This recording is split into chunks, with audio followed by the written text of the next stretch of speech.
किसान था जिसके पास खाने को केवल एक वक्त का खाना ही होता था। इससे ज्यादा पाने के लिए उसे बहुत मेहनत करनी होती थी। फिर भी काफी बार दया और उसकी पत्नी कुमुद भूखी ही सो जाते थे। एक रोज कुमुद के सपने में दुर्गा माँ आती है। माँ, मेरा जीवन इतने कष्टों में क्यों रहता है? कुमुद, तुम्हारा काम है ईमानदारी से मेहनत करना, फल अपनी किस्मत पर छोड़ दो। कुमुद ये सुनकर सपने में ही आगे चलने लगती है कि तभी उसके पाँव के नीचे एक सोने का बिस्किट आता है। कुमुद उसे देखकर बहुत खुश होती है और उठा लेती है। इसे बेचकर तो मेरे सारे दुख दर्द दूर हो जाएंगे। और तभी कुमुद की आँख खुल जाती है। कुमुद इस बारे में किसी को भी बिना बताए ही अगले दिन उसी जगह जाती है और देखती है कि आसपास कोई भी नहीं है। तभी उसे दुर्गा माँ का मंदिर नजर आता है। माँ, आज नवरात्रि है, घर में खाने को दाना भी नहीं है, अपना चमत्कार दिखा दीजिए माँ। और तभी कुमुद आगे चलती है तो उसे पाँव के नीचे कुछ महसूस होता है और जब वह मिट्टी खोदती है तो उसे कपड़ों में लिपटे हुए 2 सोने के सिक्के मिलते हैं। अरे, ये तो केवल 2 ही सिक्के हैं।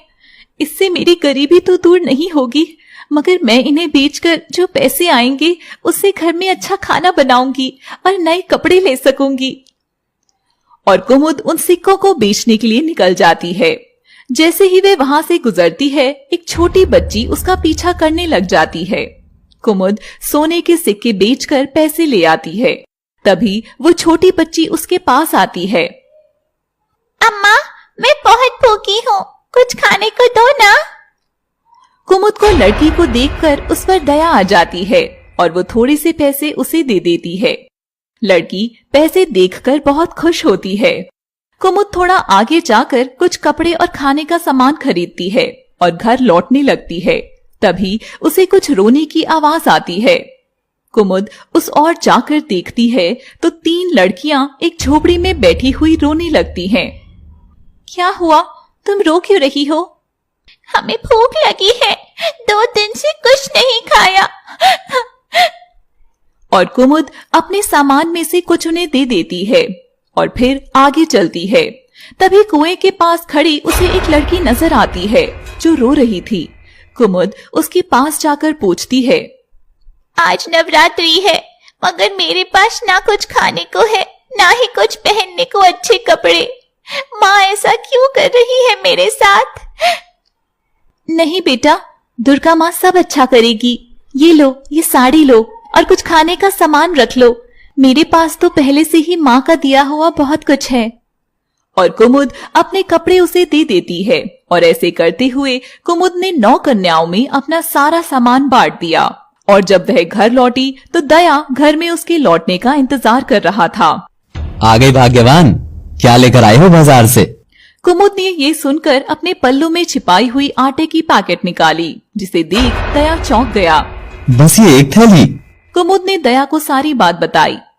कोई बात नहीं कुमुद, सब अपने भाग्य का खाते हैं। उन लड़कियों को उन चीजों की हमसे ज्यादा जरूरत थी। लाओ, तुम ये आटा घोलकर मुझे पिला दो। और कुमुद खुश होकर एक बर्तन में पानी लेकर वो आटे के पैकेट में उसे डाल देती है और दोनों पति पत्नी आराम से उसे पीने लगते हैं कि तभी कुमुद के घर का दरवाजा बजता है। कुमुद उठकर जैसे ही दरवाजा खोलती है तो सामने का नजारा देखकर चौंक जाती है। सामने वो 9 लड़कियां चमचमाते हुए कपड़ों में खड़ी थी और उनके शरीर से तेज रोशनी आ रही थी। तुम सब यहाँ कैसे? आओ आओ, अंदर आओ। मगर तभी वो सारी लड़कियां एक दूसरे से मिलती हुई तेज रोशनी पैदा करती हैं और देखते ही देखते वहां दुर्गा माँ प्रकट हो जाती है। दुर्गा माँ को देख कुमुद और दया दोनों माँ के आगे झुक जाते हैं। मैं धन्य हो गई माँ, मैं धन्य हो गई। उठो बच्चों, कुमुद मैं तुम्हारी भक्ति से बहुत खुश हूँ। तुमने खुद का सुख त्याग कर उन कन्याओं का दुख समझा। आज से तुम्हारी सारी तकलीफें खत्म। और ये कहकर दुर्गा माँ गायब हो जाती हैं।